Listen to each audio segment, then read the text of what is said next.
Je vais donc diffuser dans un premier temps l'ordre du jour, mais avant toute chose, je vais laisser les intervenants d'aujourd'hui se présenter par ordre d'intervention, à commencer par Léa Abou Saada.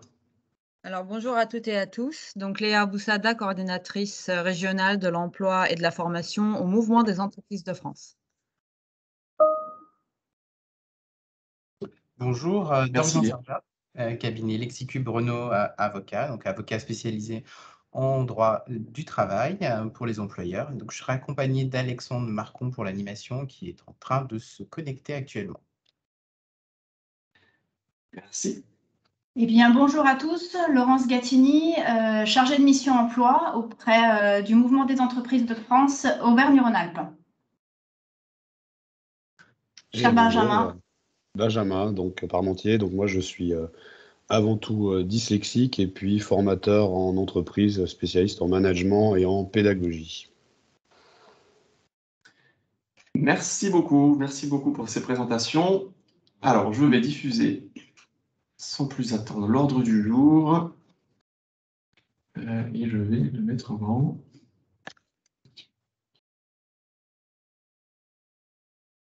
Si je veux bien.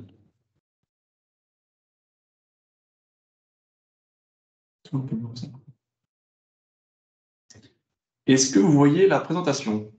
Oui, parfait. Oui. Parfait. Je pense que c'est bon. Ouais. Il a l'air de prendre en compte. Oui.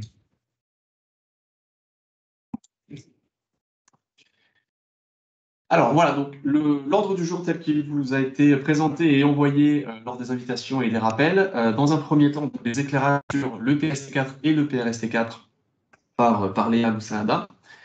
Ensuite, un rappel du cadre légal avec messieurs Alexandre Marcon et Dorian Charja. Un focus sur les troubles des apprentissages avec Laurence Gattini. Et enfin, le témoignage de Benjamin Parmentier pour clôturer ce webinaire. Et donc, je laisse la parole pour la première partie à Léa. Alors, on va parler de santé au travail. Donc, il y a un sujet de préoccupation commun des entreprises, des salariés, des partenaires sociaux et de l'État. Les évolutions réglementaires ont été nombreuses au cours de ces dernières années, preuve que la problématique et les problématiques de santé au travail sont nombreuses, elles aussi, et de plus en plus complexes.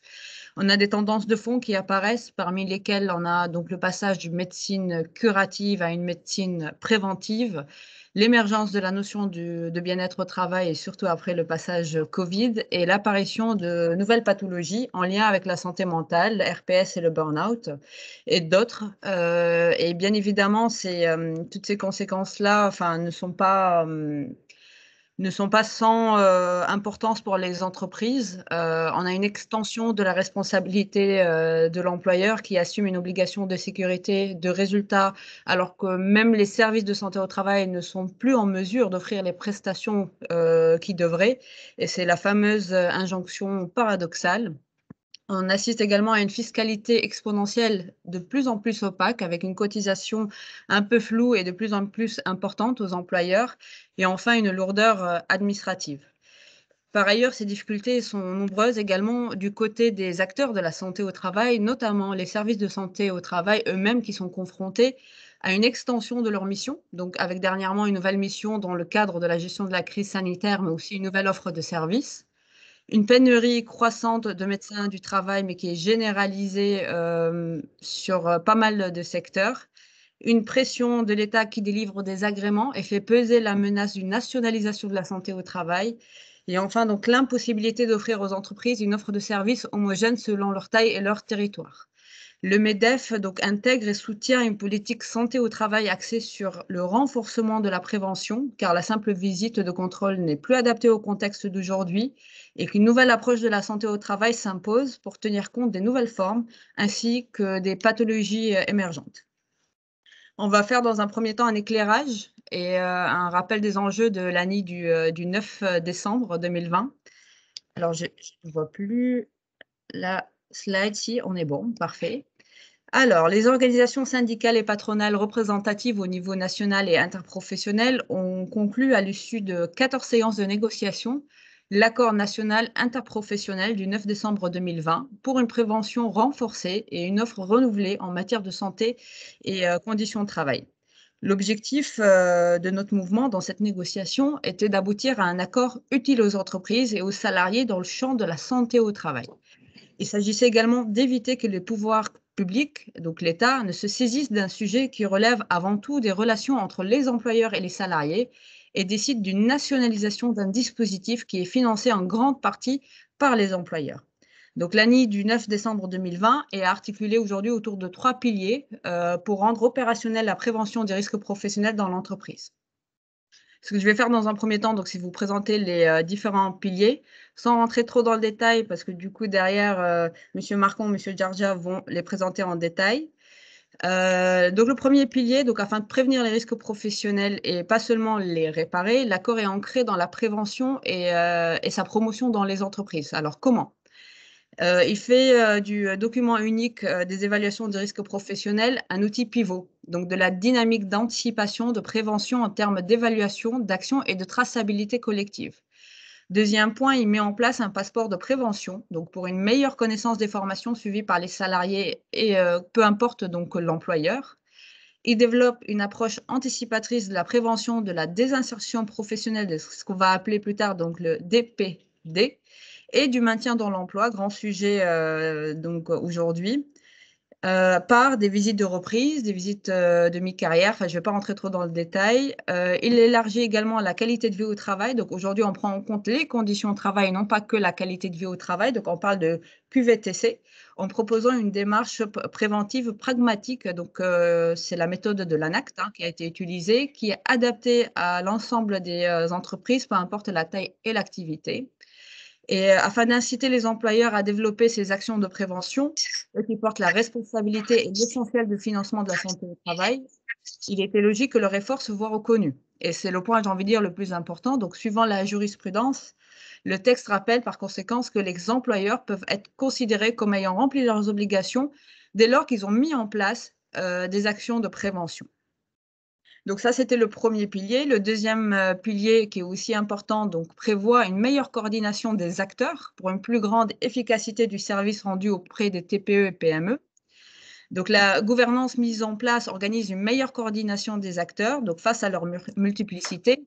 Il s'agit aujourd'hui de décloisonner les actions et de mieux les articuler et surtout d'agir sur les responsabilités complémentaires afin de répondre à une ambition d'une réforme réellement efficiente, opérationnelle, qui garantit la qualité du service rendu. Donc là, on assiste quand même au renforcement de 2 comités, donc le COCT et le CROCT. Donc le CROCT, je ne sais pas si vous connaissez, mais je vais vous le présenter en quelques mots. Le CROCT, donc c'est le Conseil d'orientation des conditions de travail au niveau national, et le CROCT, donc c'est le Comité régional d'orientation des conditions de travail, auquel je suis mandatée par le Mouvement des entreprises de France. Donc il s'agit justement là donc de décliner les politiques du national au niveau régional, donc des actions terrain, opérationnelles, et ils ont vocation d'assurer à la fois un pilotage fort de la politique de gouvernance globale et une action en réseau de l'ensemble des acteurs régionaux. Cet accord prévoit de réelles avancées pour les entreprises dans une logique d'accompagnement et non de contrainte. Et donc, le troisième pilier, il met en place un système efficient et opérationnel afin de garantir la meilleure qualité et meilleur coût du service rendu auprès donc, des services de santé au travail et donc des salariés des entreprises. Et dans ce sens, les SSTI, donc les systèmes de santé au travail interprofessionnel, sont profondément reformés, modernisés. D'ailleurs, on appelle aujourd'hui les SPSTI. Donc, c'est les services de prévention et de santé au travail interentreprise. Ils ont donc de nouvelles missions et un nouveau périmètre. Donc, dans les nouvelles missions, donc, il y a un conseil aux employeurs, les travailleurs et les représentants sur les dispositions et les mesures nécessaires afin d'éviter et diminuer les risques professionnels, d'améliorer la qualité de vie et les conditions de travail. Et ils participent également à des actions de promotion de la santé au travail. Donc, vous allez voir de nouvelles missions auprès de nos services de santé. Le périmètre s'élargit, donc on parle également de travailleurs indépendants qui vont pouvoir s'affilier au service de prévention de santé au travers donc leur interentreprise et en fonction de leur choix. Ils bénéficient d'une offre spécifique contrairement aux autres employeurs. Et à la fin, deuxième périmètre, on a les chefs d'entreprise qui eux aussi vont pouvoir suivre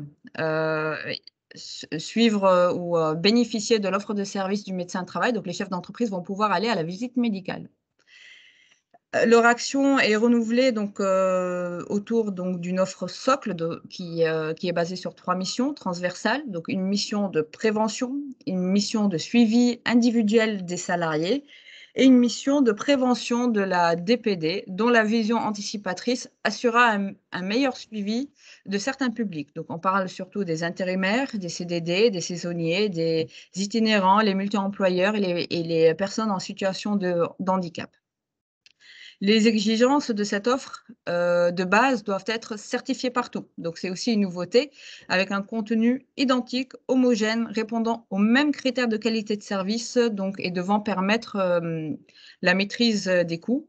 Donc, par conséquent, chaque service de prévention de santé au travail fait l'objet d'une procédure de certification réalisée par un organisme indépendant.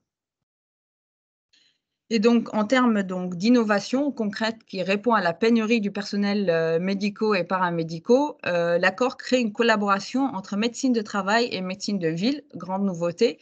Donc, désormais, dans ces services, on pourra s'appuyer sur un réseau de médecins praticiens correspondants, c'est ce qu'on appelle les MPC, et des infirmiers en santé au travail qui vont pouvoir assurer un suivi optimal des salariés et mieux répondre aux attentes des entreprises. Donc, on élargit, on va dire, le personnel du service de santé au travail.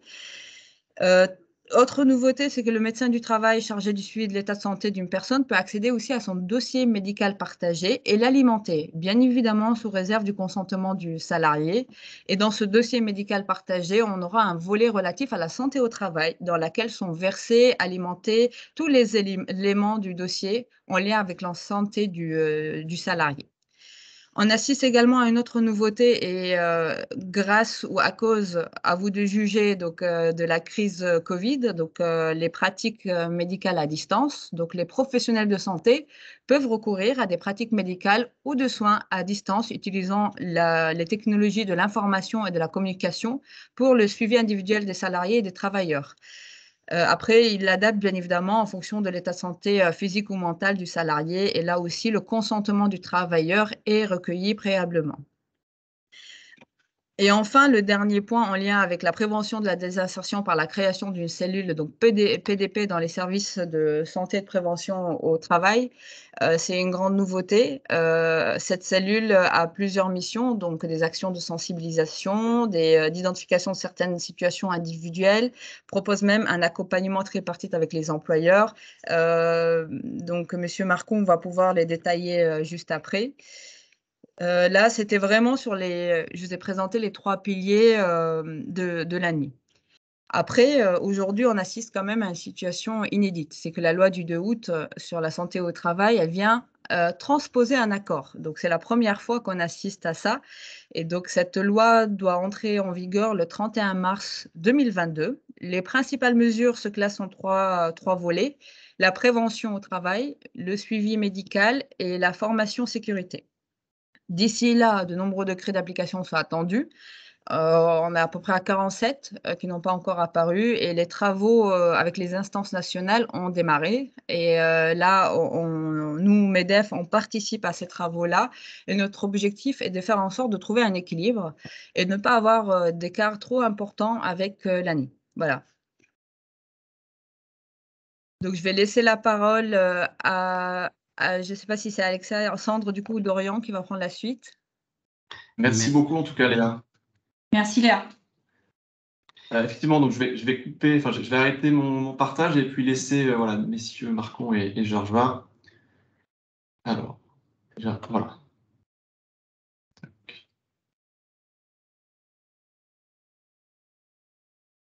Ça va fonctionner.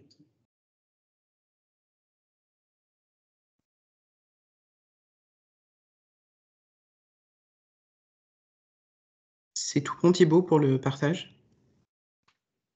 Normalement, oui, vous avez là, vous avez la main. On voit en tout cas. Oui, on voit le Si vous partage. comptez, on voit le partage. Hein. Oui. Super. Désolé, j'ai un petit décalage de mon côté. Donc, c'est super. Merci beaucoup, Léa, d'avoir dressé le tableau d'ensemble de cette réforme. Nous, on va effectivement faire quelques focus sur cette grande loi santé au travail, hein, qui est une loi extrêmement riche, qui va vraiment bouleverser l'approche de la prévention et de la santé au travail. On va vraiment focuser pour essayer de vous apporter le plus de visibilité possible sur quelques points vraiment extrêmement importants dans cette loi. Le premier concerne le document unique d'évaluation des risques professionnels. Alors, vous devez tous connaître ce document qui est apparu en 2002 et qui doit être vraiment tenu dans l'ensemble des entreprises françaises. Au moment de sa création en 2002, l'objectif du législateur, c'était vraiment de venir offrir un document qui allait faire une photographie des risques professionnels dans l'entreprise et pouvoir être le socle de la démarche de prévention qui ensuite était gérée par d'autres supports existants dans l'entreprise que le document unique d'évaluation des risques.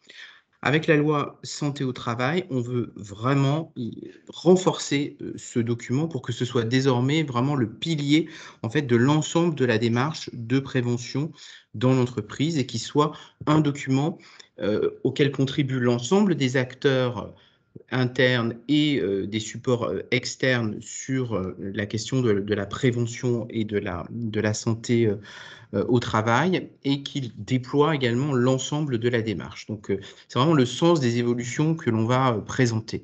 Première évolution, vraiment, c'est dans le contenu et la façon dont on va élaborer ce document.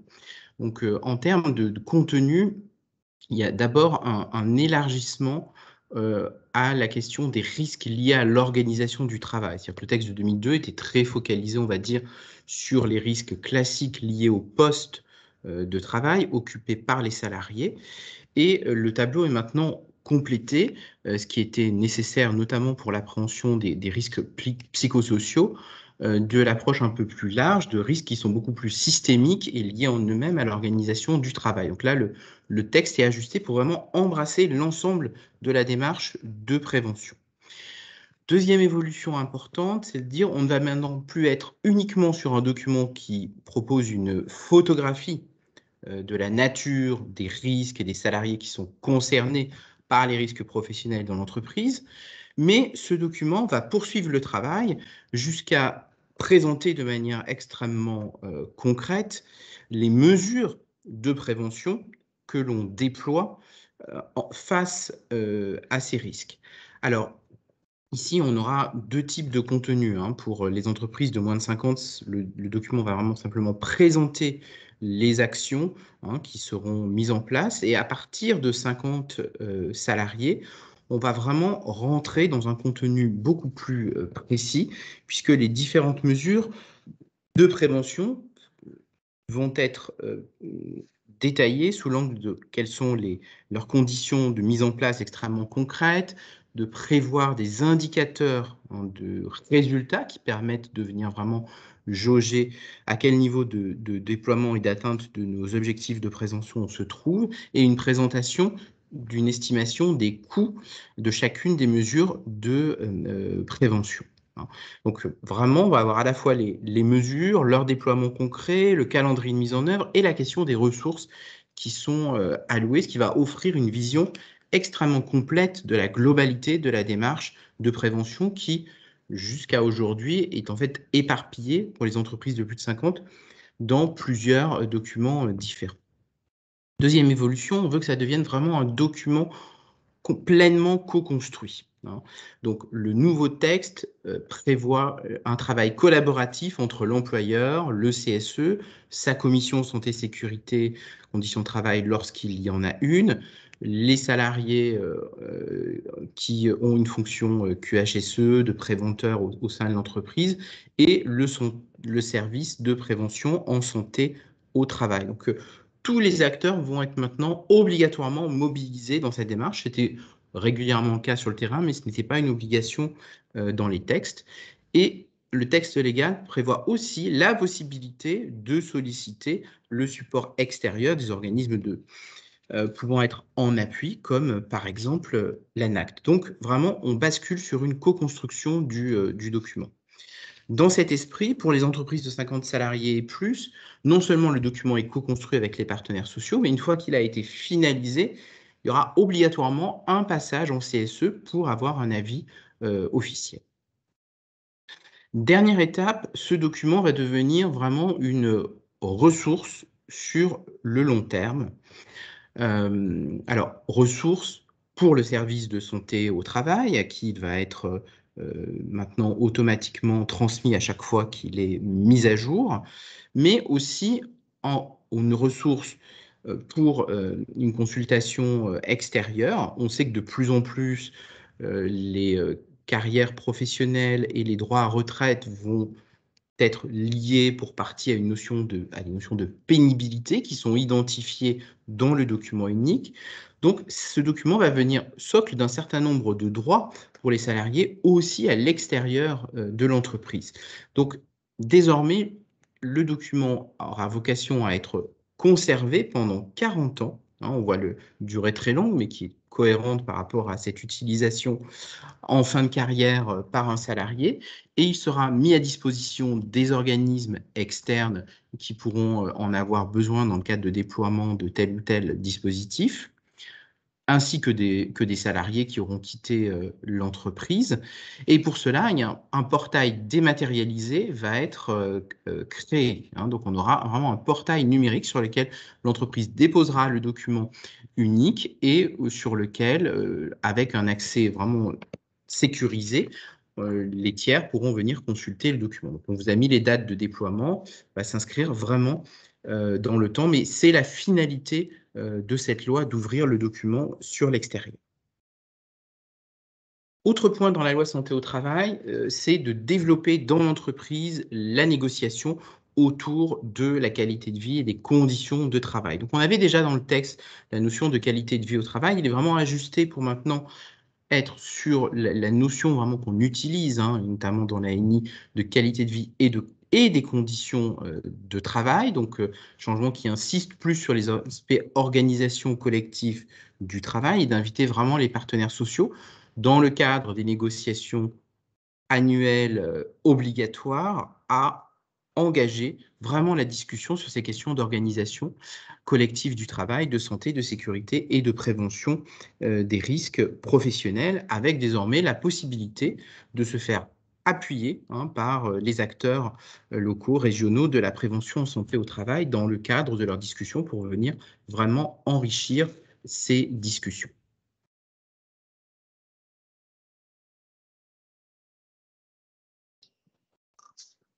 Merci Dorian. Bonjour à tous. Excusez-moi d'être un petit peu en retard. J'ai eu un petit problème technique tout à l'heure, ce qui m'a contraint d'arriver un petit peu en retard.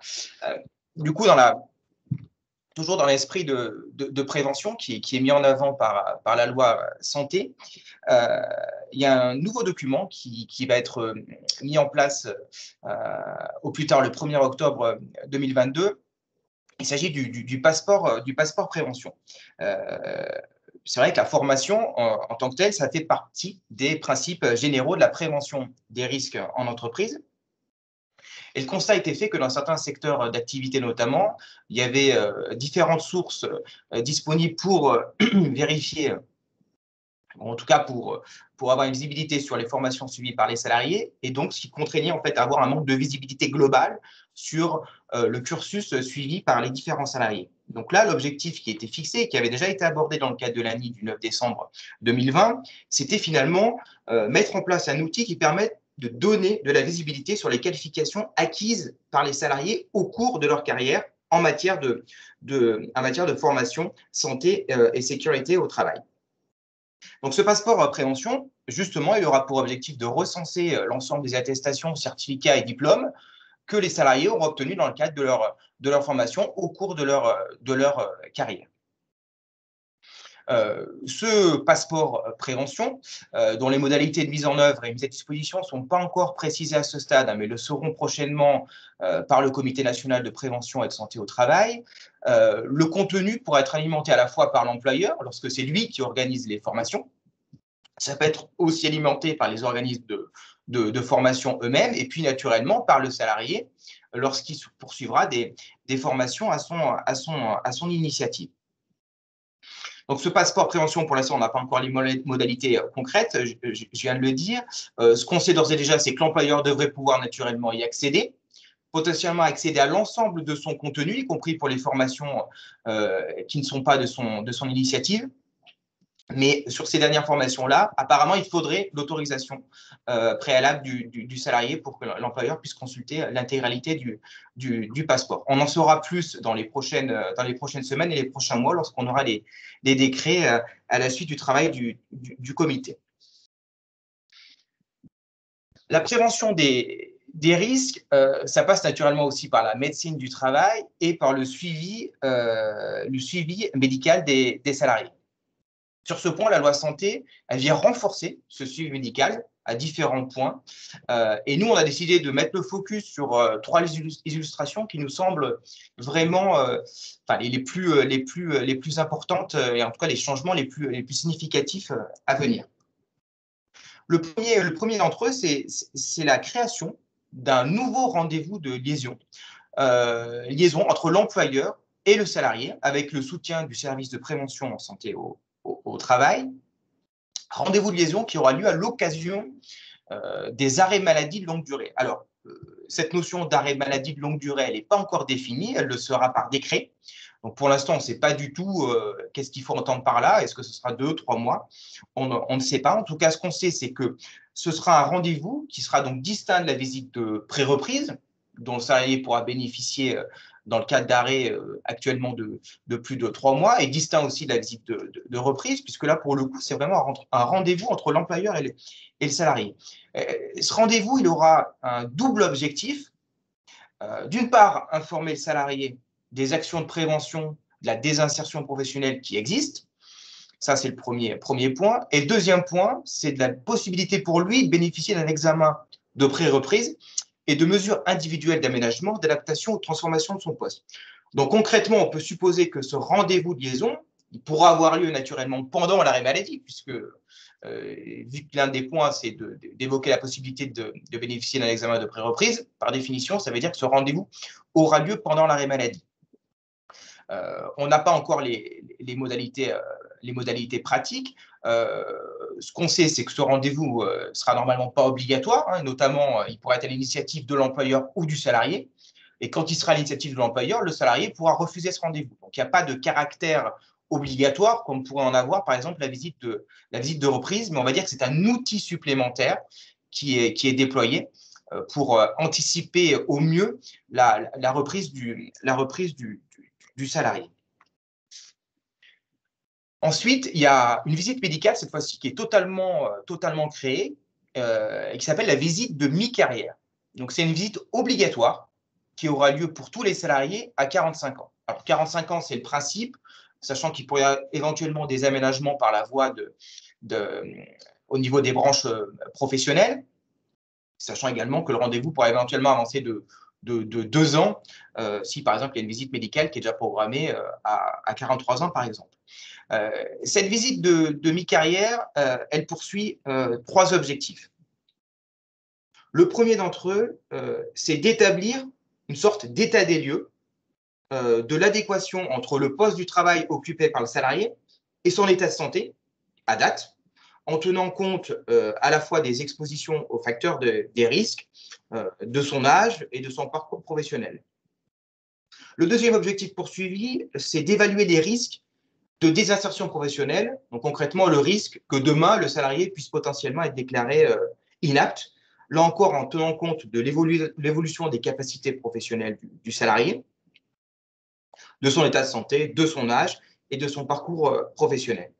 Et puis le troisième objectif qui est visé au travers de cette visite de mi-carrière, c'est de sensibiliser les salariés eux-mêmes au vieillissement, aux enjeux du vieillissement au travail et de l'importance de la prévention des risques professionnels en entreprise. Le troisième apport de la loi santé, c'est par rapport à la visite de fin de carrière. La visite de fin de carrière, ce n'est pas une nouveauté, puisque les salariés sous suivi médical renforcé, donc les salariés qui, par exemple, sont soumis à des risques tels que l'amiante, le plomb ou encore les risques de chute, bénéficiaient depuis 2018, enfin, devaient bénéficier depuis 2018 d'une visite de fin de carrière. Mais on n'avait jamais eu de décret d'application jusqu'à présent, donc en fait, cette visite, c'était une sorte de coquille vide. Donc là, la loi santé, elle vient mettre en place concrètement le dispositif qui s'applique d'ailleurs depuis le 1er octobre dernier. Et la nouveauté, c'est que cette visite de fin de carrière, eh bien, elle peut, comme c'était prévu déjà initialement, avoir lieu avant le départ en retraite, mais aujourd'hui, elle peut aussi être organisée à la fin de l'exposition aux facteurs de risque. Donc concrètement, l'objectif de la visite de fin de carrière, c'est de pouvoir anticiper au maximum et être donc un esprit de prévention le plus tôt possible pour éviter au maximum l'impact sur la santé, le risque de désinsertion du salarié. La prévention des risques professionnels, ça passe aussi par la formation des représentants du personnel. Dorian l'a dit tout à l'heure, ils vont avoir un rôle encore plus important à jouer dans la prévention des risques et notamment dans le déploiement du DER. Les membres du CSE bénéficiaient déjà d'une formation en santé, sécurité et conditions de travail, mais c'est vrai que les modalités pratiques n'étaient pas clairement définies, notamment il n'y avait pas de durée minimale qui était prévue par les textes, sauf pour les membres de la commission santé, sécurité et des conditions de travail, où c'était 3 et 5 jours. Aujourd'hui, les choses sont, on va dire, harmonisées, puisqu'aujourd'hui, tous les élus du CSE, peu important la taille de l'entreprise, bénéficieront désormais pour un premier mandat d'une formation de 5 jours. Et en cas de renouvellement, cette formation sera de 3 jours, voire 5 jours pour les membres de la CSSCT.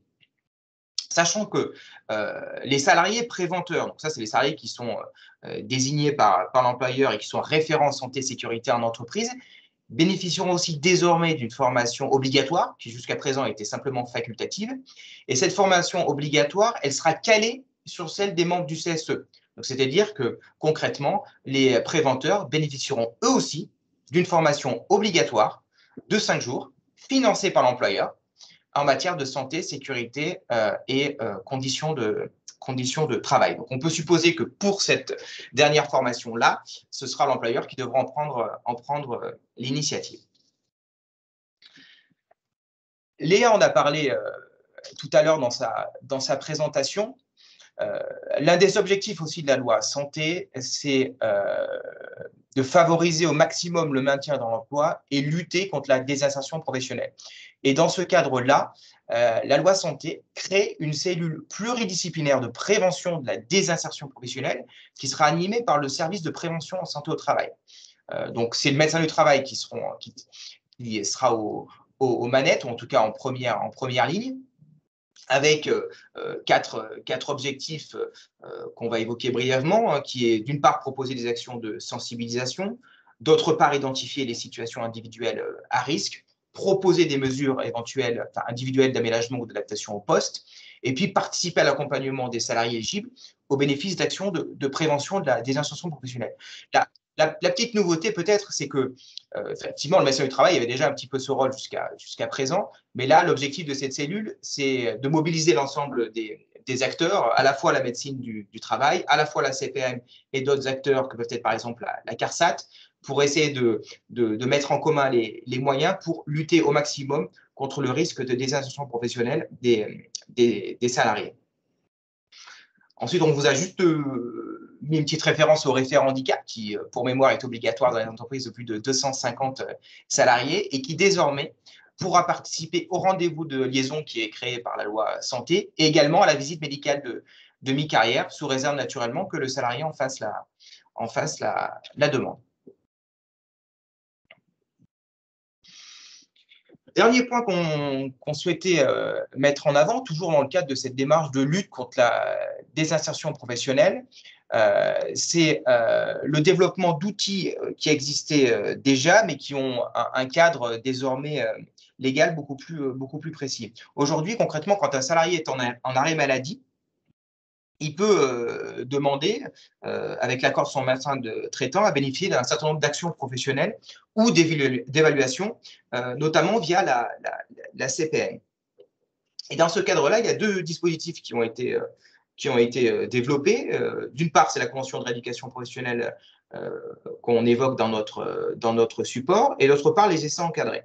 La convention de rééducation professionnelle, c'était quoi? C'est permettre aux salariés de se réaccoutumer à sa profession ou éventuellement de se préparer à changer de métier. Les essais encadrés, qu'on n'a pas repris dans notre support, l'idée, c'était de permettre aux salariés de tester ses compatibilités compatibilité entre un poste de travail et les capacités du salarié. Ces deux outils, ils n'avaient pas vraiment de source légale, et en tout cas, n'étaient pas vraiment évoqués par le Code du travail. Et du coup, la loi santé vient fixer un cadre à ces deux dispositifs. Et s'agissant de la convention de rééducation professionnelle, il y a quelques modifications qui sont apportées, à savoir que désormais, tous les travailleurs pourront en bénéficier, qu'ils soient handicapés ou non. Aujourd'hui, c'était réservé aux travailleurs handicapés, qui sont déclarés inaptes ou qui ont un risque potentiel d'être déclarés inaptes suite à une visite médicale de pré-reprise. Donc concrètement, cette convention de rééducation professionnelle, qui sera signée entre l'employeur, le salarié et la CPM, aura pour objectif de déterminer les modalités de rééducation, mais également le montant et les conditions de versement d'éventuelles indemnités journalières de sécurité sociale par la CPM. Donc, si la rééducation est assurée par l'employeur, il vous appartiendra de formaliser un avenant au contrat de travail, sans toutefois avoir la possibilité de modifier la rémunération du salarié. Et si en revanche, la rééducation n'est pas assurée par l'employeur, mais assurée dans une autre entreprise, dans cette hypothèse-là, il y aura une convention de mise à disposition à but non lucratif qui sera formalisée. Donc, on attend encore un décret pour avoir les modalités pratiques, mais simplement, ce qu'on souhaitait mettre en avant, c'est effectivement le déploiement et en tout cas l'amplification des outils existants en matière de lutte contre la désinsertion professionnelle, sachant que par ailleurs, et j'en terminerai par là, sachant du projet de transition professionnelle qu'on n'évoque pas dans le slide, il y aura une suppression de la condition d'ancienneté pour les salariés qui, pareil, ont un risque de désinsertion professionnelle, et donc ils pourront mobiliser un projet de transition professionnelle sans avoir à remplir la condition d'ancienneté, qui est généralement de 24 mois. Donc ces personnes-là pourront demain mobiliser leur projet de transition professionnelle, toujours dans l'objectif d'un maintien et de lutte contre la désinsertion professionnelle. Voilà pour cette présentation un petit peu rapide, mais qui visait à brosser les points principaux issus de la loi santé. Merci à vous. Merci beaucoup à vous, messieurs. C'était très clair. Oui. Alors, juste avant que Laurence prenne la parole, on organisera un autre webinaire avec plus de détails quand les décrets seront tous sortis. Voilà, pour information. Je pense qu'ils sont très attendus parce que d'une grande utilité, donc merci beaucoup Léa. Je le précise, j'ai oublié tout à l'heure, n'hésitez pas à poser vos questions via le chat, je les relayerai ensuite à la fin de chaque présentation, donc voilà, n'hésitez pas, ou alors en fin de webinaire, mais si vous avez des questions, n'hésitez pas à les poser. Oui, vous avez le chat effectivement pour vos premières questions, sachant que nous avons prévu, quoi qu'il en soit, un temps de questions et d'échanges à la fin de cette présentation. Si vous avez besoin, voilà, c'est tout à fait prévu dans ce webinaire. Donc, merci Léa et merci messieurs pour ce cadre légal qui était ô combien important dans le sujet qui nous réunit aujourd'hui, la santé et la sécurité au travail. Je crois que ce cadre nous donne une première note pour écrire une partition importante pour les entreprises et pour les salariés. Et je crois qu'il nous donne aussi un cadre d'une posture pour s'ancrer davantage dans le réel et dans la réalité des entreprises et de l'emploi. Donc vraiment un grand merci. Pour s'ancrer davantage dans le réel, moi je vais tous vous solliciter Si vous le souhaitez, dans un premier temps, vous pouvez remettre vos caméras. Mais en tout cas, ce que je vous propose, c'est, oui, si tu veux partager, ce que je vous propose, c'est qu'on va s'ancrer dans le réel et on va parler de cas pratiques. Et je vais avoir besoin de vous, puisque c'est des exercices très pratico-pratiques qu'on m'a fait faire un jour et que j'ai trouvé extrêmement inspirant. Donc, dans un premier temps, ce que je vais vous demander, c'est de prendre un papier et un crayon, si vous en avez un. Si vous en avez. Pour les personnes qui sont droitières, je vous demande de prendre le stylo de votre main droite. Pour les personnes qui sont gauchères, de la main gauche. Et d'interchanger, c'est-à-dire que ceux qui tiennent le stylo de la main droite, je vais vous demander de prendre le stylo de la main gauche, et ceux qui sont gauchers, je vais vous demander de prendre le stylo de la main droite. Est-ce que pour tout le monde, c'est bon? Vous pouvez mettre vos micros si vous le souhaitez pour me dire que c'est OK pour vous. C'est OK. C'est OK. Très bien. Donc, je vais vous demander d'écrire votre nom, votre prénom et date de naissance. Et quand vous aurez fini, de m'avertir quand vous l'aurez fait.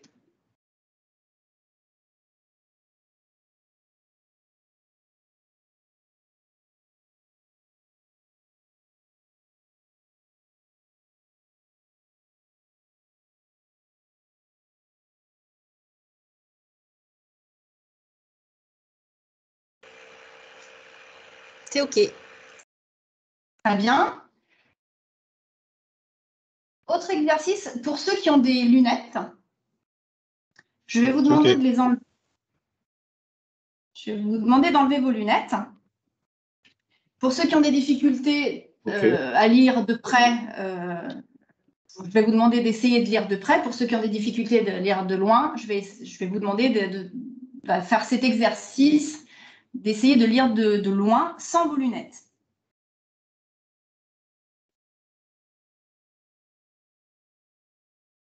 Et vous me donnez votre feu vert quand vous aurez terminé.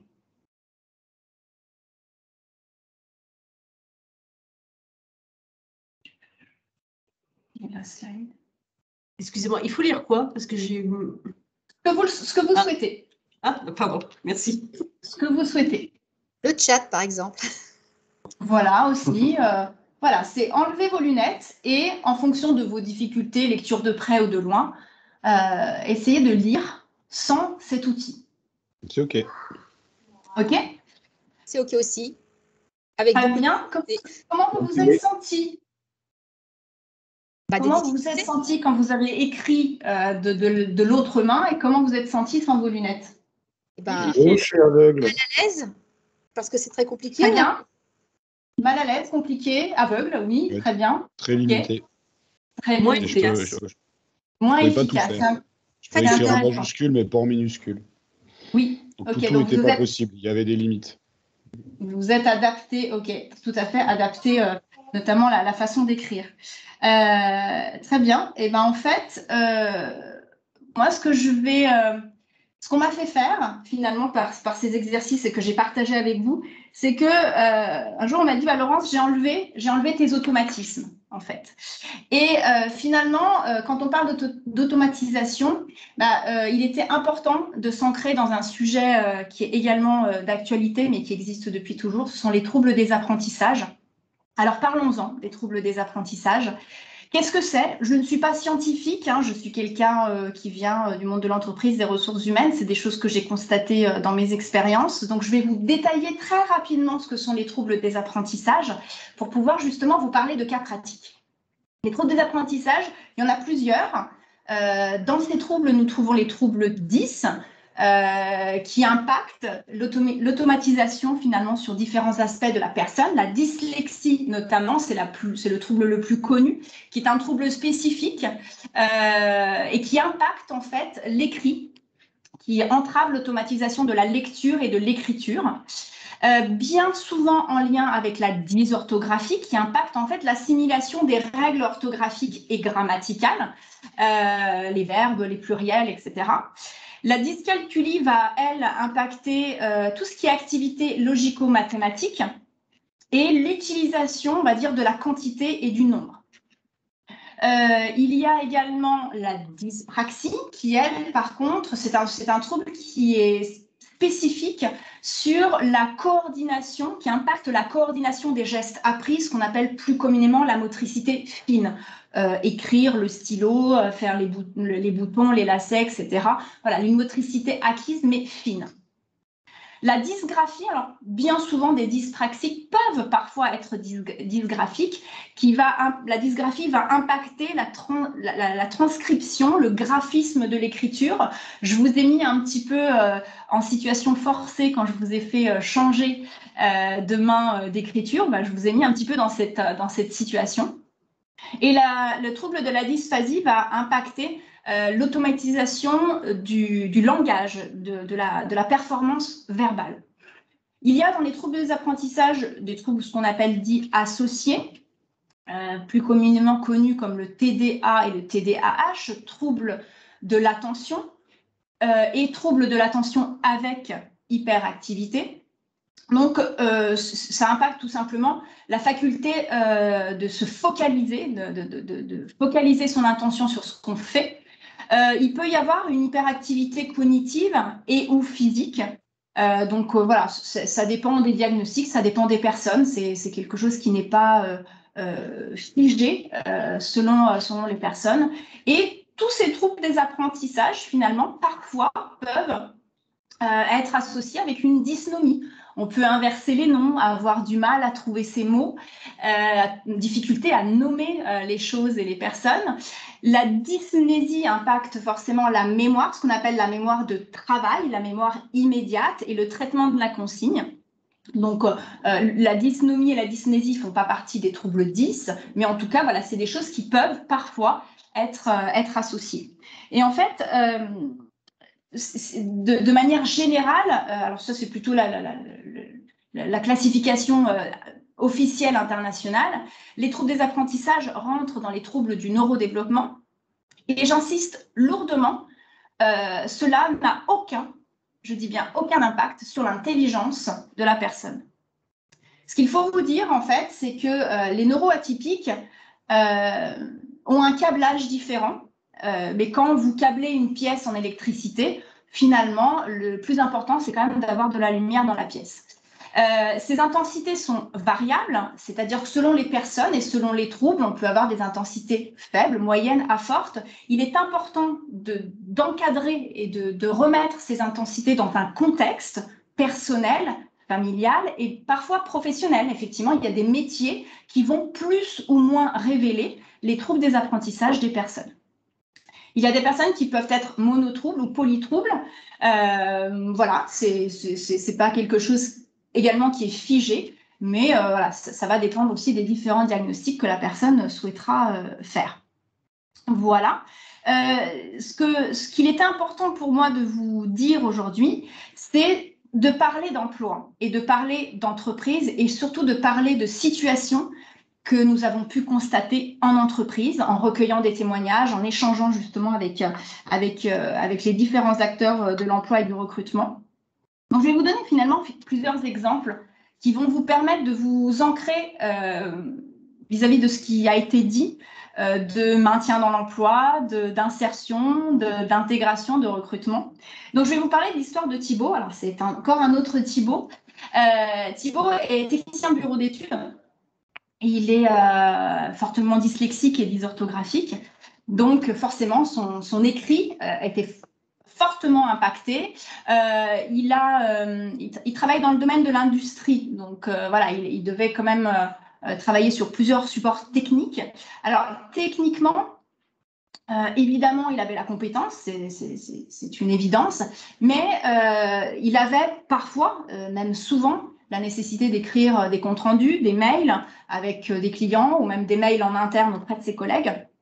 Et dans une de ces entreprises, il a été fortement isolé, assez mis à l'écart, de par justement cette étiquette qu'on lui a mis, un petit peu d'illettré, si je puis dire de manière caricaturale, où en fait il était littéralement raillé par l'équipe et par ses responsables parce que faute d'orthographe.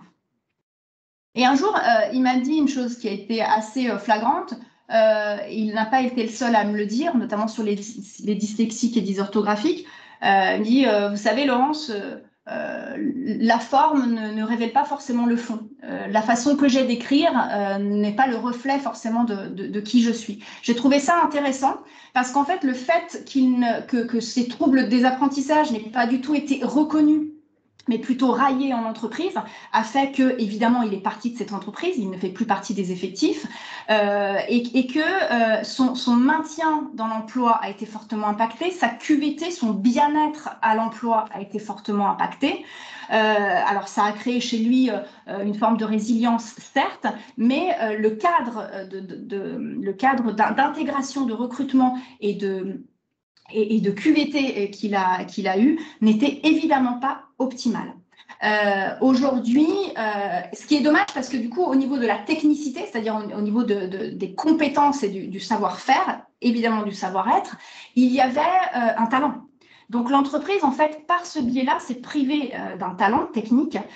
Juste petit rappel concernant notamment les dyslexiques.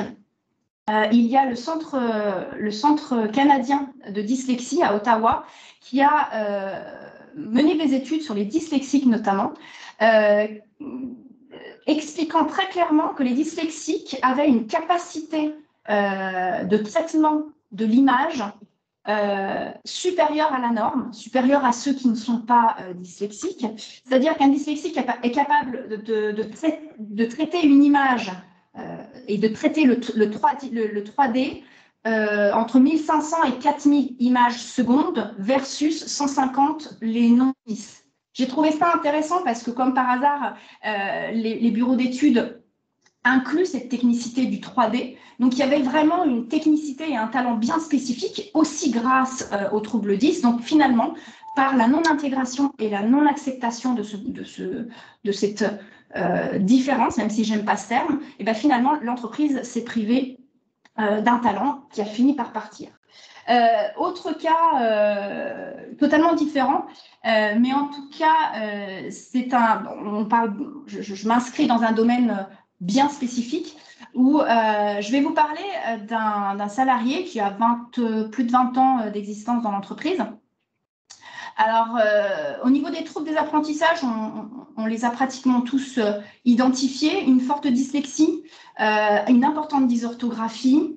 Il y a une dysgraphie également très ancrée. Une grosse suspicion sur de la dyspraxie. Et évidemment, un TDAH, donc trouble de l'attention avec hyperactivité. Cette personne est très, très polyvalente. C'est un profil autodidacte. Qui ne s'est pas formé dans le domaine dans lequel il est. Il est plâtrier, peintre, plaquiste, avec des compétences transverses très, très utiles à l'entreprise parce qu'il fait tout ce qui est petite menuiserie, électricité, petite plomberie, très, très polyvalent. Et en fait, on s'est rendu compte au niveau de l'entreprise, plutôt une PME, TPE, PME, hein, ils sont une quinzaine en effectif. Bon, ils font aussi bien du neuf que de la rénovation, donc des profils très, très polyvalents. Mais dans ce cadre-là, pour en avoir recruté, ce sont des profils très, très rares aujourd'hui à trouver, notamment sur ces compétences-là. Or là, on se rend compte que les troubles des apprentissages sont un véritable atout parce que on a constaté que sur un chantier, c'est quelqu'un qui travaille seul, hein, qui est totalement autonome. Sur un chantier qui habituellement doit être effectué, traité en 5 jours, donc sur une personne, jour ouvré, sur une semaine, jour ouvré, ce salarié va pouvoir terminer le chantier en 2 jours, 2 jours et demi. Je vous laisse calculer la productivité potentielle de cette personne. Et je parlais de cette aptitude, de cette technicité du tridimensionnel, c'est-à-dire que ça s'avère aussi dans ces métiers-là très utile, puisqu'il m'expliquait que quand il a à dessiner un plan très simple en 2D sur une feuille, sur le chantier qu'il doit réaliser, quand il trace le trait, en fait, dans son esprit, le chantier se modélise, c'est-à-dire qu'il superpose les couches de placo, les couches de peinture, tout se superpose pendant qu'il écrit, ce qui fait qu'une fois qu'il a terminé son plan en 2D, dans son esprit, dans sa tête, le chantier est terminé. il y a une forte résonance forcément sur les achats. Donc, quand il va chez son fournisseur, tout est calibré, il a un compas dans l'œil, ce qui fait qu'il achète juste. Et dans son exécution, étant donné qu'il est hyperactif, il a une exécution et une rapidité d'exécution très importante. Donc, ça explique justement sa rapidité et sa productivité. Or, le point de vigilance que là, je vais avoir sur la santé et sécurité au travail, c'est que justement, les dyspraxiques et les hyperactifs vont très vite, mais peuvent potentiellement, parfois, se blesser plus rapidement, plus ou moins gravement, ce n'est pas toujours grave. Alors, petit rappel, et je parle évidemment sous le contrôle des experts du bâtiment, mais on sait que dans le BTP, gros œuvre, seconde œuvre, ce sont des métiers de facto, qu'on soit 10 ou pas 10, accidentogènes. Donc, il y a déjà ce point de vigilance à avoir. Mais sur des personnes extrêmement performantes comme on a là, ce qui me semble intéressant d'avoir comme point de vigilance, c'est justement ce côté accidentogène de blessures, une grosse focale sur les EPI, une grosse focale sur la fatigabilité finalement de ces personnes, puisque l'énergie qui est déployée pour exécuter un chantier en 2 jours et demi au lieu de 5 est colossale. Donc, ce qui est important aussi, c'est d'appréhender la santé au travail de manière holistique, la conduite au volant, la fatigabilité, apprécier, parler avec son salarié pour justement le fidéliser. Je vous rappelle que ces métiers-là sont extrêmement pénuriques aujourd'hui. Donc, si la personne ne se sent pas forcément considérée et écoutée dans son travail, on va alimenter peut-être son souhait de quitter l'entreprise. Et quand je peux vous assurer que pour avoir échangé justement avec des entreprises qui recrutaient sur ces profils-là, c'était extrêmement difficile d'en trouver. Donc, quand vous perdez un talent tel que celui-ci, ça vient impacter forcément la productivité de l'entreprise, entre autres. Donc, grosse vigilance, effectivement, sur la santé au travail, aussi bien d'un point de vue, je dirais, reconnaissance, certes, parce qu'il y a une belle performance également, mais aussi sur la sécurité au sens le plus strict et littéral du terme, notamment sur ce domaine d'activité. Et un troisième exemple qui m'a semblé très intéressant, c'est de vous parler de Sacha. Sacha, il a commencé une alternance en boulangerie-pâtisserie. Alors, il a plusieurs troubles également. Hein. Il est dyslexique, dysorthographique, il est dysphasique et également trouble de l'attention avec hyperactivité. Donc, il a démarré il a trouvé très facilement une alternance et dans le cadre de cette alternance, son patron lui a fait relativement confiance dès le départ et il lui a délégué des tâches à sa portée qui lui transmettait en général par écrit sous un format SMS. Et son patron s'est très vite rendu compte, même au bout de 15 jours, que les consignes n'étaient pas forcément correctement exécutées, en tout cas mal comprises. Il y avait des couacs, il y avait des loupés. Et Sacha n'avait à aucun moment exprimé le fait qu'il avait des troubles des apprentissages. Et son patron, ce que j'ai trouvé très intéressant, on est sur une petite entreprise de 3 personnes à l'effectif, il a compris qu'il y avait un couac. Il ne connaissait évidemment pas les troubles des apprentissages. Qu'est-ce qu'il a fait? Il est passé à la consigne vocale. C'est-à-dire qu'on a pris WhatsApp et il a commencé à communiquer avec Sacha par consigne vocale. Depuis, aucun problème. Dans le sens que quand on ne vous outille pas, il est difficile de comprendre. Par contre, en tout cas de comprendre les troubles des apprentissages. Ce que j'ai trouvé intéressant sur cet employeur qui ne connaissait absolument pas les troubles des apprentissages, c'est que sa posture était totalement inclusive et qu'il a compris qu'au lieu de tomber dans le jugement, il est tombé dans l'inclusion la plus absolue, c'est-à-dire qu'il a écouté son salarié. Donc, qu'est-ce qu'il a fait par rapport au sujet qui nous réunit aujourd'hui? C'est qu'il a considéré qu'il était important de maintenir son emploi, de maintenir la compétence, de fidéliser son futur salarié et surtout d'avoir une posture n'alimentant pas la fuite des talents et surtout la désinsertion professionnelle. Parce que on s'est rendu compte que, notamment dans un cadre d'alternance, du moment que cette singularité n'est pas prise en compte, eh bien finalement, il y a des décrocheurs aussi dans l'alternance. Donc j'ai trouvé, et Sacha est allé au bout de son alternance, et finalement, c'est une histoire qui se finit très très bien parce qu'elle a également bien commencé. Donc j'ai trouvé intéressant, et je ne vous ai donné que 3 exemples, j'en ai à peu près une vingtaine, donc voilà, je pourrais détailler. Mais ce que j'ai trouvé finalement intéressant, c'est qu'on parle de quoi finalement? On parle de différents sujets, mais qui se regroupent tous aujourd'hui. Alors, on a parlé des troubles des apprentissages, mais les troubles des apprentissages nous enseignent quoi? Nous enseignent en fait que nous avons des personnes talentueuses, qui ont des aptitudes, qui ont des capacités non pas différentes, mais je préfère parler de capacités différenciantes. On a parlé d'adaptation au poste, on a parlé d'écoute, on a parlé de maintien dans l'emploi, on a parlé de santé et sécurité au travail au sens large et au sens strict du terme. On a parlé de fidélisation, c'est-à-dire qu'on retient les talents au lieu de les faire fuir. C'est aussi une façon de recruter autrement, c'est-à-dire d'envisager les ressources humaines différemment. Je vous rappelle simplement le sens littéral des mots ressources humaines, c'est d'aller chercher les ressources dans l'humain. Donc, il faut vraiment s'ancrer là-dedans. Et finalement, c'est aussi du moment qu'on recrute autrement, on peut potentiellement monter en compétences autrement. Évidemment, ça impacte la QVT. De manière générale, on parle également de RSE. Donc, tout ça nous amène à dire que nous parlons tout simplement d'inclusion. Et la santé et sécurité au travail, telle que le cadre légal a été défini, je la trouve extrêmement intéressante parce qu'il y a cet ADN d'inclusion. Donc, pour les entreprises, effectivement, vous qui avez peut-être besoin justement de faire autrement, et si vous avez le souhait de faire autrement, nous avons la chance au Mouvement des entreprises de France Auvergne-Rhône-Alpes de pouvoir travailler des dispositifs, des programmes dédiés sur ces thématiques-là, également sur les troubles des apprentissages, sur le recrutement inclusif, entre autres. Donc, on peut vous aider, on peut vous mettre en relation avec des professionnels, puisque il y a un enjeu crucial, le cadre légal nous le dit, mais le cadre, je dirais, du terrain nous le dit également, c'est l'inclusion et fait partie des solutions absolument incontournables aujourd'hui. Donc sachez qu'on peut vous accompagner.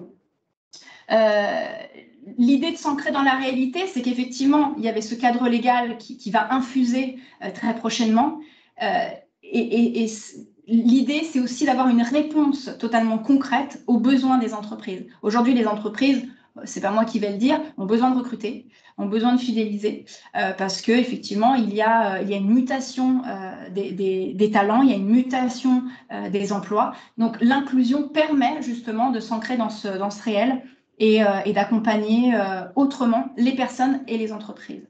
Je vous parlais de professionnels.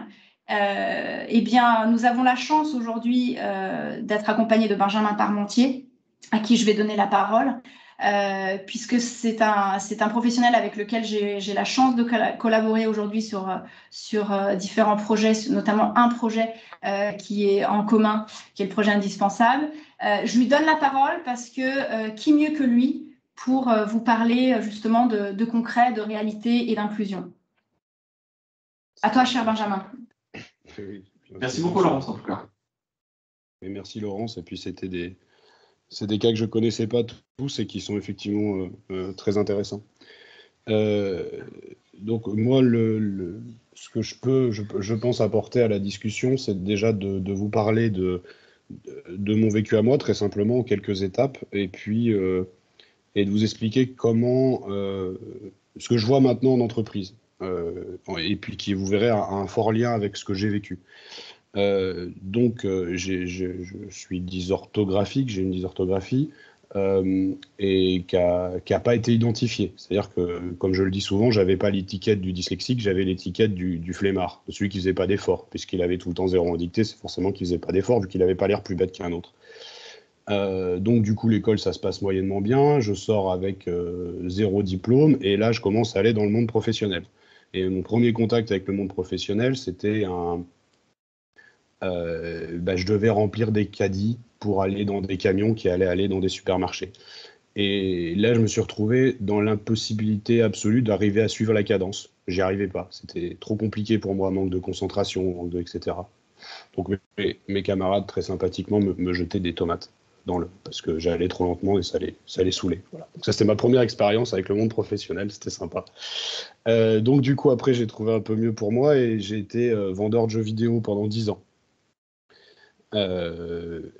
J'avais pas à écrire. Le travail était surtout un travail de contact avec les gens, et ça se passait plutôt bien, et puis j'aimais bien ranger mes rayons, etc. Donc voilà. Pendant 10 ans, je me pose pas trop la question de ma dyslexie, je fais mon boulot, plus ou moins bien, tout va bien, quoi. Sans trop de souffrance, mais sans trop d'excitation non plus. Et je commence à me dire, mais tiens, en fait, est-ce que je serais pas dyslexique, etc. Je découvre un petit peu tout cet univers-là.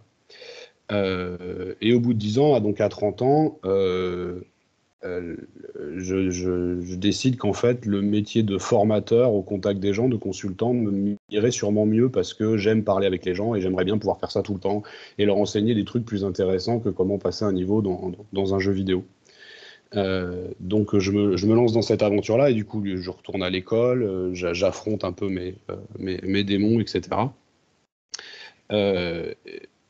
Et je retourne dans le monde de l'entreprise avec cette fois le fait de devoir parler à des gens dans des formations, etc. etc. Et c'est là que le handicap que j'avais est devenu une force. Et vous allez voir le lien tout de suite avec ces histoires de QVT, c'est que j'ai pris le parti un peu osé d'assumer cette dyslexie directement au premier mot que je dis en fait. Je me présente, je dis je suis votre formateur, et puis je monte ma dictée avec ces 36 fautes, et je dis voilà, je suis dyslexique. Et là, non seulement moi, ça m'évite du stress, mais en plus, à mon grand étonnement, je me suis rendu compte que ça évitait du stress aux gens avec qui j'étais en formation. Comme s'il y avait un truc qui était lâché, quoi.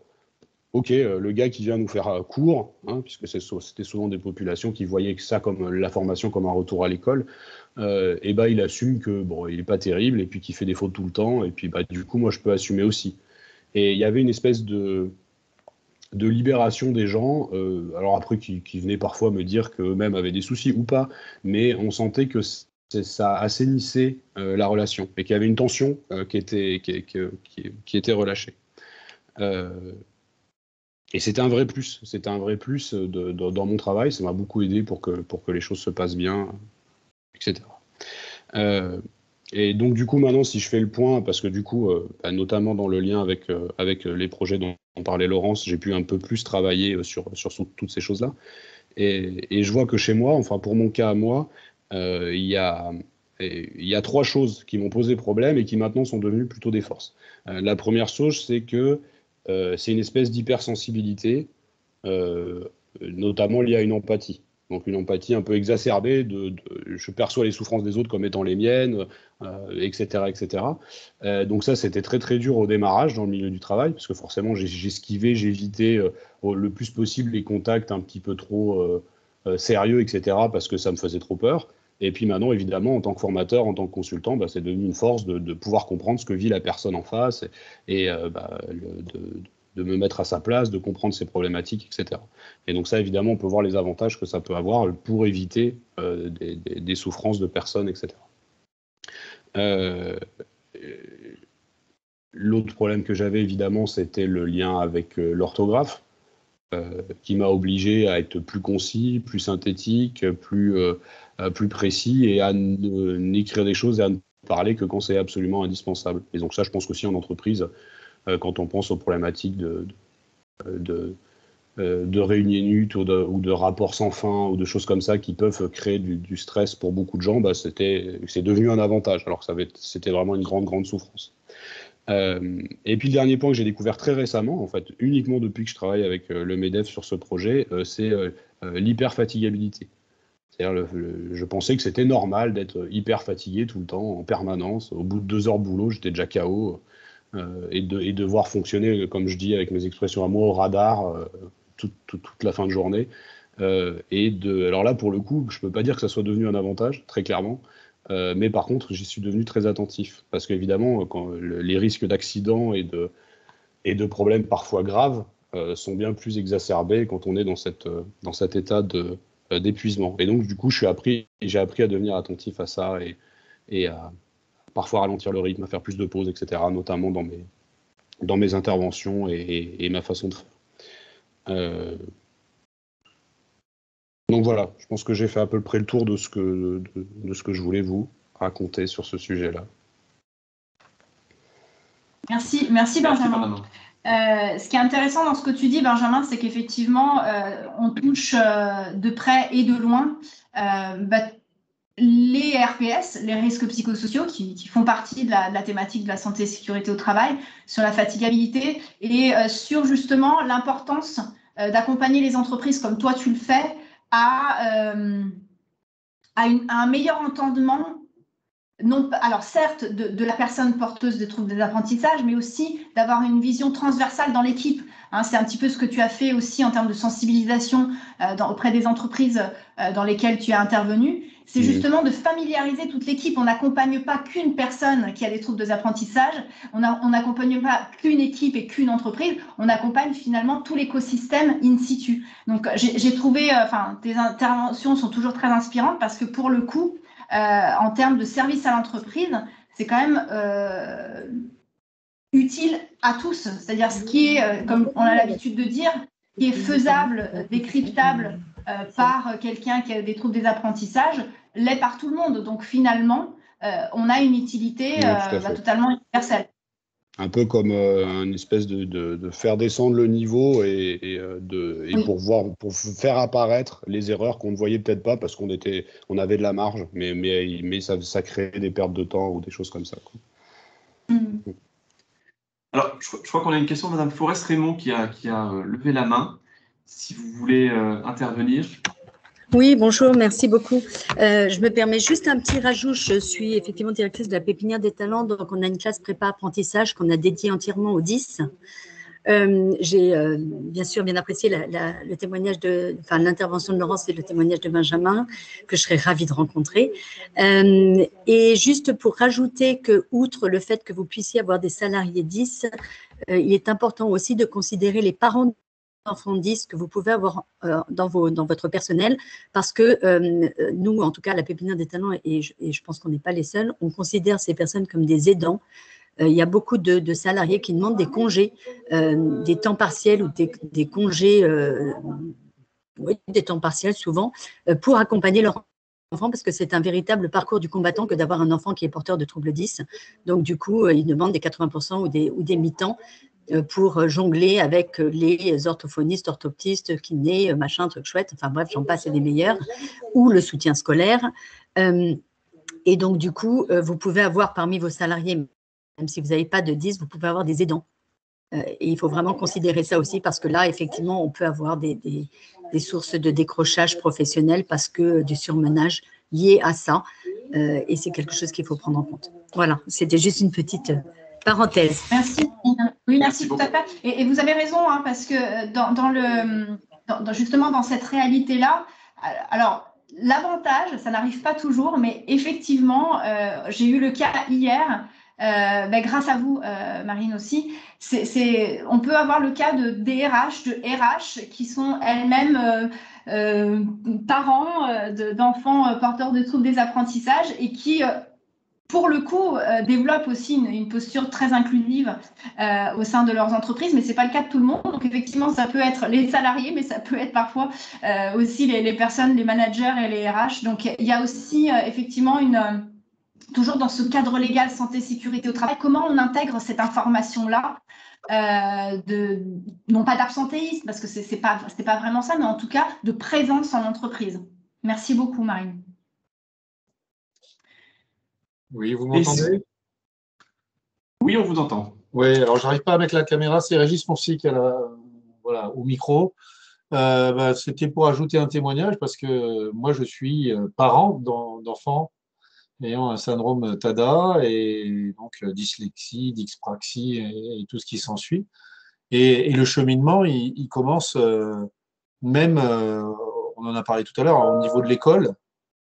Et la reconnaissance, surtout que mon fils était comme l'intervenant de tout à l'heure, ça ne se voit pas et était au milieu du chemin. C'est-à-dire le système est bien fait pour accompagner l'enfant s'il a vraiment de graves difficultés, mais après, pour expliciter la difficulté, si elle n'est pas si prononcée que ça, on a dû se battre. C'est-à-dire qu'en Ardèche, par exemple, on a bloqué pendant 3 mois toutes les demandes qui étaient faites avant, parce que j'avais fait une belle lettre en leur disant mais je ne comprends pas pourquoi vous ne prenez pas en compte mon fils, et j'avais expliqué sur 2-3 pages, et donc je me suis retrouvé à un moment devant, alors pour les parents c'est un peu surprenant, on se retrouve devant quasiment des gens qui sont très sympathiques, mais vous avez un U devant vous, une dizaine de personnes, et vous devez défendre le cas de votre enfant.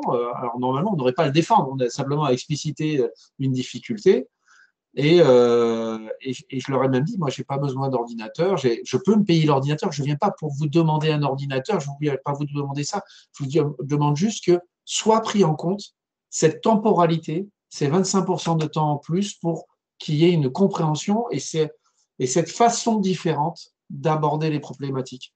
Et on a été entendu, mais sur le moment, ça a fait changer un petit peu le paradigme au niveau de l'Ardèche où il y avait soit tu l'es, soit tu l'es pas, mais il n'y avait pas le milieu du gué où la personne l'est, non pas de façon intermittente, mais pas de façon prononcée. Et mon fils en est la preuve, puisqu'il a réussi son BTS, il a toujours été en emploi, voilà, il travaille dans l'industrie à l'heure actuelle. Alors, avec un trouble de l'attention, à un moment, il travaillait même dans une entreprise qui découpait les viandes en deux et il réparait les machines avec des énormes scies. Je vous dis que pour les parents, c'est par moments un petit peu, ça interroge sur la confiance que l'on doit donner sur un trouble de l'attention. Et c'est vrai qu'il faut leur faire confiance parce que c'est pas la première chose que l'on agréerait quand votre fils vous dit je vais réparer des machines qui découpent d'énormes vaches en deux, en se disant mais si lui il se coupe la main, il n'est pas aussi imposant qu'une vache, donc ça devrait se passer en un dixième de seconde. Et pourtant, ils nous surprennent. Et ce que j'entends depuis tout à l'heure est très signifiant. Il faut aborder différemment, effectivement. Il faut que les entreprises en aient conscience. Alors peut-être que dans ma structure, sur une quarantaine de collaborateurs, je crois avoir 7 ou 8 personnes qui sont en RQTH, parce que j'ai été sensibilisé et que quand quelqu'un arrive avec un trouble ou une difficulté, ils n'ont pas appris à en parler. Beaucoup de fois, certains leur conseillent, si je peux dire, il ne faut pas le dire. Beaucoup d'employeurs ne vont pas refuser quelqu'un parce qu'il est en trouble de l'attention ou autre. On va juste s'adapter. Et généralement, ça fait des employés exceptionnels. Enfin, moi, j'ai toujours eu des personnes en situation de handicap depuis que je suis directeur, et ça fait 5 ans, et je ne peux que m'en féliciter. Mais c'est vrai qu'il y a cette barrière et que si on peut communiquer dessus et qu'on peut expliquer qu'il faut simplement adapter le dispositif et avoir une meilleure compréhension de la chose, oui, par moment, il y a une compréhension qui est différente sur certains sujets, mais ce sont des êtres humains à part entière, ce sont des êtres qui veulent tellement donner qu'on ne peut que se réjouir de travailler avec des personnes qui ont des troubles de l'attention ou autres. Voilà, c'est juste mon avis. Merci beaucoup, Régis. Alors c'est très important ce que vous venez de dire parce qu'il y a plusieurs angles sur lesquels on peut corroborer vos propos. La première chose, c'est les soft skills, les aptitudes, l'employabilité des personnes ayant des troubles des apprentissages, l'adaptation au poste. Donc là, on est vraiment dans le sujet d'aujourd'hui. Et il y a un point qui me semble extrêmement important, c'est l'RQTH. Parce que là, vous parlez de l'RQTH, mais j'apporte un point ô combien important, c'est que tout le monde ne veut pas d'RQTH. Beaucoup de porteurs de troubles 10 refusent catégoriquement d'avoir une étiquette handicap. Il est évident que nous n'avons aucun problème, il est évident avec le fait d'accompagner une personne vers une RQTH si l'RQTH l'élève vers l'emploi et dans l'emploi. Par contre, là, ce qui me semble important aussi dans la santé et sécurité au travail, notamment sur la QVT, c'est de ne pas enfermer. L'RQTH doit libérer et non pas enfermer. Les porteurs de troubles 10 aujourd'hui, pourquoi moi une RQTH? Pourquoi? Et qui est handicapé? Est-ce que c'est la société qui ne me reconnaît pas qui est handicapé ou est-ce que c'est moi qui le suis? Donc ça, il y a un sujet qui me semble extrêmement important d'inclusion, c'est-à-dire que si la personne souhaite aller vers une RQTH, parce que bien souvent les troubles peuvent se cumuler et créer, certes, des situations de handicap et non pas de handicap, j'insiste là-dessus. Là, tout à l'heure, quand on a enlevé les lunettes et quand je vous ai fait changer, vous étiez en situation de handicap, mais vous n'étiez pas handicapé. J'insiste lourdement là-dessus. Si je peux… Merci, parce que l'avantage, juste, pardonnez-moi, je termine parce que pour le coup, les 10 nous montrent quoi? Nous montrent différentes nuances, différentes possibilités d'intégration. On peut intégrer par la RQTH, on peut intégrer par l'adaptation au poste. Et c'est ce que vous dites. Finalement, c'est une chance, mais qui finalement se déploie avec différentes nuances en entreprise. Tout à fait. Merci beaucoup. Si je peux juste rajouter une chose, je n'avais pas pensé sur l'instant, mais je suis directeur de ce qu'on appelle une mission locale. Donc, on a l'intégration l'insertion des jeunes, mais aussi on a, comme quelques missions locales, l'insertion des bénéficiaires RSA. Et dans les bénéficiaires RSA, régulièrement, on retrouve des personnes qui sont avec des situations de handicap. Et là, je suis totalement d'accord avec vous. On n'est pas handicapé, on est en situation de handicap pour certaines choses. Et ça, c'est très sensible. Et on me l'avait bien expliqué d'ailleurs lors de la réunion dont je vous parlais la dernière fois, parce que c'est vrai que quand vous êtes parent et que vous prenez ça au départ et qu'on vous dit que votre enfant peut être en situation de handicap, on a un prisme de valeur. Et on met là-dessus, on dit ah non, c'est pas possible, qu'est-ce qui nous arrive? Et maintenant, moi, j'en parle simplement parce que ça fait partie de mon vécu. Et je suis entièrement d'accord avec vous, c'est une situation de handicap. Mais on voit bien qu'une partie, alors je n'ai pas le chiffre là, malheureusement, mais des bénéficiaires RSA que je peux avoir en suivi à l'heure actuelle, hein, on a en suivi des personnes qui sont pas si proches de l'emploi que ça, mais qui n'ont pas trop de problèmes sociaux. Ceux qui sont en problèmes sociaux, c'est les CMS qui les gèrent. Ceux qui sont très proches de l'emploi, c'est Pôle emploi qui les gère. Et après, nous, on a en suivi les personnes qui sont par défaut entre les deux. Et ben, on se rend compte qu'on a quand même un certain pourcentage et un pourcentage certain de personnes qui sont au RSA parce que justement, ils n'ont pas été diagnostiqués. Et le premier temps du travail que l'on fait avec eux, c'est de lever les freins. Et dans lever les freins, il y a l'acceptation et la prise en compte, justement, de ce que vous avez dit, de ce refus, de cette reconnaissance de oui, si je n'y arrive pas, c'est qu'il y a peut-être quelque chose derrière. Il y a peut-être quelque chose derrière. Et beaucoup de gens ne se rendent pas compte que cette reconnaissance-là, même si on la refuse de but en blanc parce que c'est quelque chose qui est dur à accepter et qui est entendable, permet aussi d'avoir certains avantages et de mieux comprendre pourquoi on n'y arrive pas. Et c'est assez, pour moi, on ne devrait pas avoir peur de ces mots-là, mais j'entends parfaitement que beaucoup de personnes ne veulent pas en faire état parce qu'ils ne veulent pas aussi inspirer la pitié. Aussi. Ils veulent être reconnus comme quelqu'un d'autre, tout simplement. J'en ai terminé, excusez-moi d'avoir repris la parole. Merci à vous. Madame Forest-Raymond, vous vouliez intervenir à nouveau. Oui, excusez-moi, j'entends tout ce débat autour du handicap et c'est très bien que les mots se mettent et que les questions se posent. Néanmoins, sachez que encore une fois, c'est un vrai parcours du combattant pour un parent que de faire reconnaître son enfant en situation de handicap quand il est porteur de troubles 10 parce que les 10 ont cette faculté incroyable que de savoir contourner leurs difficultés et parfois même la cacher pendant de nombreuses années. Et en l'occurrence, je vais vous donner un petit témoignage, alors là, totalement personnel, ce que je fais très rarement. Je suis pour moi-même dysorthographique et j'ai toujours déjoué le problème en travaillant que pour des entreprises américaines. Et comme j'avais la chance de parler très bien anglais, eh bien, j'écrivais tout en anglais. Pour une Française, je faisais quelques fautes en anglais, c'était pas très grave parce que j'écrivais extrêmement bien l'anglais. Par contre, si j'avais été une Française avec des fautes d'orthographe en français, ça aurait été absolument lamentable et je ne suis pas convaincue que j'aurais gardé mon poste.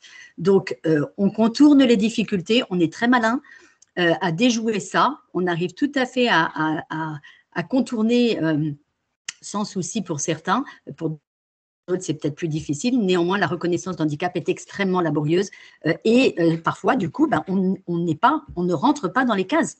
On ne peut pas avoir cette reconnaissance. Bien sûr. Voilà. Merci Marine, et merci pour ce témoignage, parce qu'il est très frappant.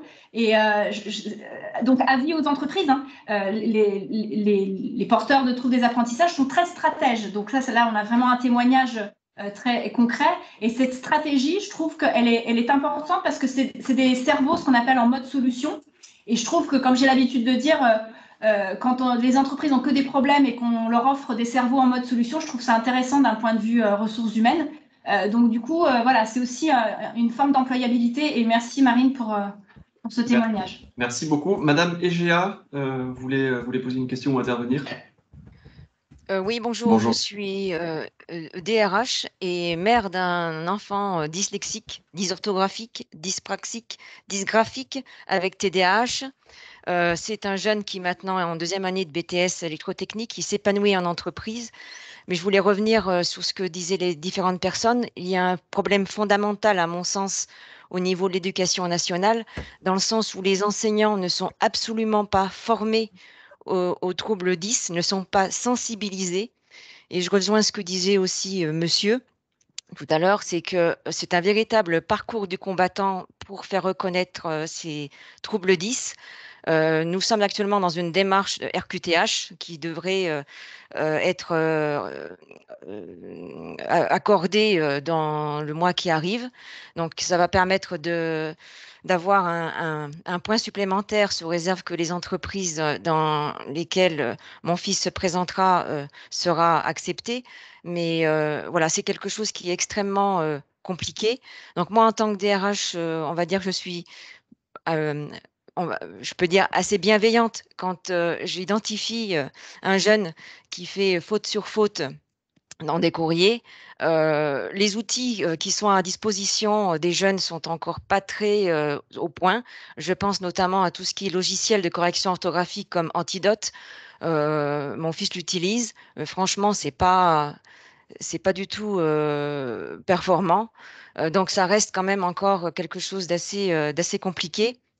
Mais ce qui me semble être fondamental, c'est que les enseignants à l'école, au collège, au lycée, ça devrait être quelque chose de beaucoup plus, à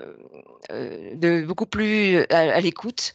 Mon fils a été identifié 10 seulement en CM2 parce qu'il avait caché. Il avait réussi à contourner ses difficultés et ça arrivait extrêmement tardivement, donc ça a été très compliqué. J'ai refait tout mon collège parce que j'ai dû lui recopier les cours.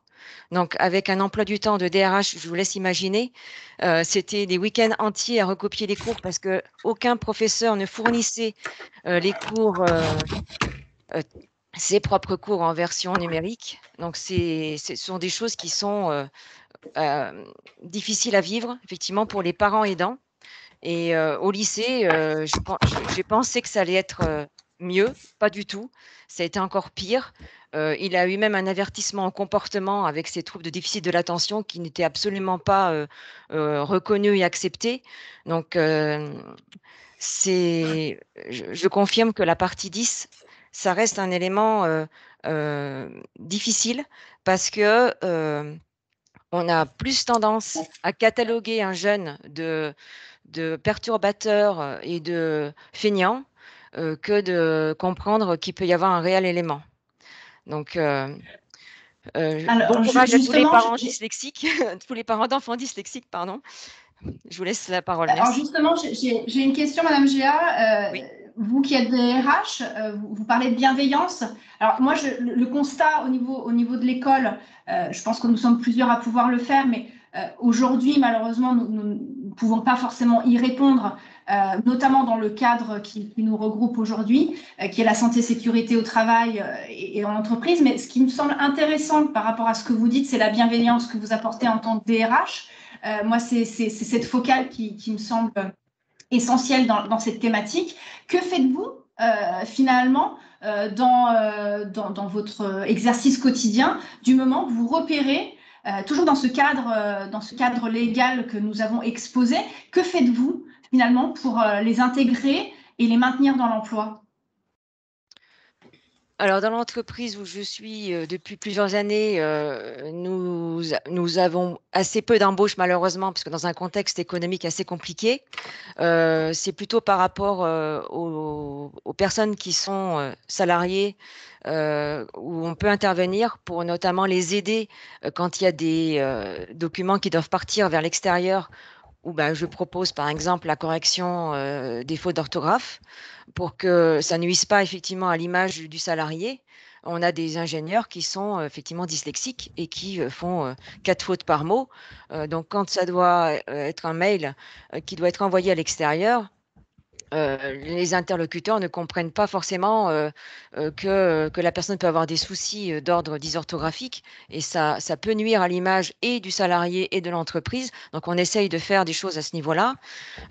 Ensuite, quand je reçois des personnes en entretien de recrutement, je les sensibilise au fait de se faire corriger les courriers, les lettres de motivation et les CV pour qu'effectivement, ils passent cette barrière et ne soient pas catalogués de personnes qui ne portent pas une attention à l'importance d'un courrier sans faute quand ils écrivent à une entreprise.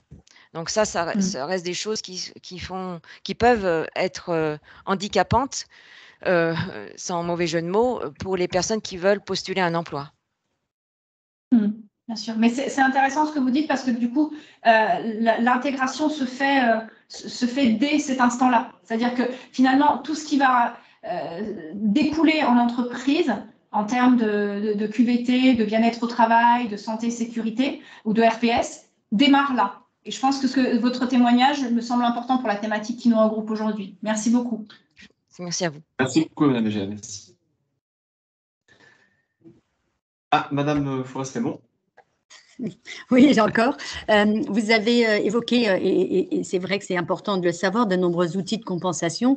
Adapter, c'est bien. Reconnaître, c'est bien, c'est important. Adapter, c'est bien aussi d'adapter les postes de travail. Mais il existe aujourd'hui, et le docteur Michel Mazot le dit dans de nombreux ouvrages, à un certain âge, on ne soigne plus, on ne guérit pas. De toute façon, on ne guérit pas un trouble 10, sachez-le. Mais néanmoins, il existe de nombreux outils de compensation et il faut accepter à partir d'un certain, enfin même assez rapidement, que vous-même ou voilà, vous n'arriverez jamais à écrire ou à lire de manière fluide. Donc, il existe des outils de compensation, des logiciels qui corrigent les fautes d'orthographe, des logiciels qui vous permettent de lire des textes ou de scanner, de convertir des textes que vous avez en PDF en Word pour les retravailler. Enfin bref, il y a de nombreux outils et ça, les RH peuvent tout à fait mettre en place des choses. Antidote à ses défauts, mais quand même, moi, il m'a sauvé la mise plus d'une fois. Donc oui, il n'est pas parfait, mais il est beaucoup mieux que le correcteur de Word, par exemple. Et puis, en ce qui concerne la formation, tant d'ailleurs au niveau des RH qu'au niveau même des enseignants, vous parliez de ça même si ce n'est pas la thématique, sachez qu'il y a quand même de nombreuses personnes qui peuvent vous parler de ces troubles-là. Indispensable, vous êtes là pour ça au niveau des entreprises, mais si vous étiez débordé de demandes, il y a aussi des associations qui sont tout à fait volontaires pour intervenir auprès des entreprises de proximité pour parler des troubles 10. On sera là justement pour être aussi relais, Marine. Moi, j'ai pu également relayer auprès de d'autres dispositifs, Mouvement des entreprises de France, qui sont plutôt axés dans le recrutement. Je pense notamment au dispositif mode d'emploi. Ils ont été sensibilisés aux troubles 10. Il y a un vrai sujet de transversalité. Donc, effectivement, on est là pour ça. Et puis, il y a d'autres dispositifs très, très transversaux à la thématique qui nous réunit aujourd'hui. Donc, oui, vous avez raison. Et de toute façon, c'est un petit peu le principe. Tout seul, on va plus vite, ensemble, on va plus loin. Donc, c'est important de s'ancrer. Et on trouvait que la thématique de la santé, sécurité au travail était tellement importante déjà au vu du nouveau cadre légal. Et surtout, c'était aussi mettre l'essence dans le moteur par rapport à une thématique bien précise qui se voit donner un petit peu plus de luminosité. Donc merci pour vos interventions. Et je pense qu'il y a peut-être même des petites brochures qui existent qui peuvent sensibiliser déjà les personnes qui sont là et qui veulent en savoir plus. Par contre, effectivement, chaque 10 a une spécificité et ce qui est bon pour l'un n'est pas forcément bon pour l'autre. N'essayez pas de coller antidote à tous vos salariés 10 qui sont dans vos entreprises, hein, ça ne marchera pas. Vous aurez compris qu'effectivement, chaque trouble des apprentissages va impacter un volet spécifique, hein, lecture, motricité, etc. Donc, chaque 10 a son parcours propre et son histoire personnelle propre. Il y a des dénominateurs communs, mais d'où l'intérêt pour les entreprises de faire du cas par cas et j'ai envie de dire du cousu humain pour ces personnes, pour les maintenir dans l'emploi et les intégrer au mieux pour eux. Mais en tout cas, oui, je pense que si effectivement vous avez des demandes beaucoup plus précises, si vous êtes une entreprise, vous avez besoin d'être accompagné, nous sommes là pour ça. On peut être relais, on peut être moteur, on peut être accompagnant. Là, aujourd'hui, nous sommes entourés d'experts également sur le cadre légal. Donc voilà, si vous avez une demande, vous pourrez nous la formuler par mail et nous pourrons y répondre évidemment de manière la plus modulaire possible. Merci Laurence. S'il n'y a pas d'autres questions ou interventions. Est-ce que voilà, s'il y a une autre question, n'hésitez pas, c'est le moment. Bon, de toute façon, après, il ne sera pas trop tard. Hein. Vous pourrez me les poser par mail. Vous avez mon adresse mail et je pourrai les transmettre, évidemment. Et vous recevrez le replay de ce webinaire, évidemment. Est-ce que les supports de présentation peuvent être envoyés? Je m'adresse principalement à Alexandre et Dorian. Est-ce que vous n'y voyez pas d'inconvénient pour les participants? Non, il n'y a pas de difficulté. Okay. Aucune difficulté de notre côté. Ok, super. Écoutez, c'est parfait. Écoutez, s'il n'y a pas de questions, en tout cas, moi, je reviendrai vers vous, en tout cas, pour le prochain webinaire qui sera organisé à la fin du mois de novembre, début du mois de décembre, avec une thématique encore à définir. Donc voilà, vous serez évidemment invité pour ce prochain webinaire dédié, encore une fois, à la santé au travail. Merci beaucoup, en tout cas, pour votre participation, votre présence, votre implication, vos questions. Voilà, c'est un sujet qui a suscité pas mal d'intérêt et d'échanges, donc c'est toujours agréable de le constater. Merci beaucoup aux intervenants. Merci encore une fois, Alexandre et Dorian, pour votre participation à ce deuxième webinaire et pour pour la qualité de votre présentation, encore une fois. Merci à vous. Merci Léa. Léa. Merci Benjamin pour vos interventions de qualité. Encore une fois. Merci à tous. À très bientôt. À très bientôt. Passez une très bonne journée. Bonne fin de journée. Au revoir. Au revoir.